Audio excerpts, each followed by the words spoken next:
Okay, today I've got a workout for you. The key to your off-court training is to keep it consistent. Be persistent with your training. Even on days when you don't feel like doing it, get out there, make it happen. Today I didn't feel the greatest when I woke up and I said, oh man, I don't know if I want to do this. But I know that many times I'll get into the workout and then I gradually start to feel a lot better. So that's going to be the key. Today what I'm going to do is a cardio type of workout where I'm going to keep moving for at least a half hour to an hour. I've got my etch swing. I'm going to take some swings. I've got my jump rope. I've got my stretch band. And at the end of this, I may even do some weights. So let me show you the workout. Basically, I'm just going to start off with walking around the court and doing some stretching, some dynamic stretching. Here we go.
Well, there you have it, a simple cardio workout.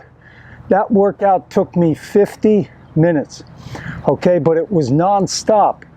And I did the exercises in the order that you see them on the video. So I do stretching interspersed in there just to elongate the muscles, keep them loose and relaxed. And so that's the key. Be persistent. Do it even when you don't feel like doing it. And it pays dividends, because I really need to uptake my cardiovascular, my cardio.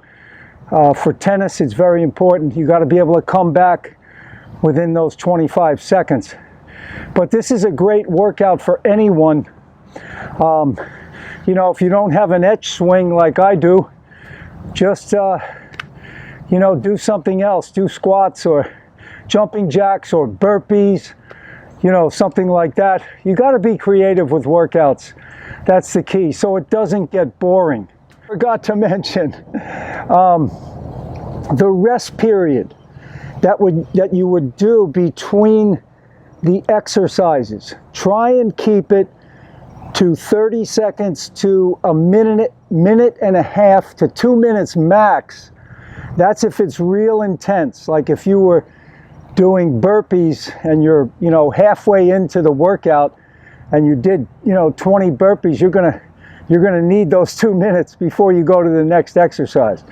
So like for me with the swings, when I was taking the 20 swings, because I get real good resistance with that etch swing, so it's really tough to take those swings. So, but I try not to go more than a couple of minutes rest in between.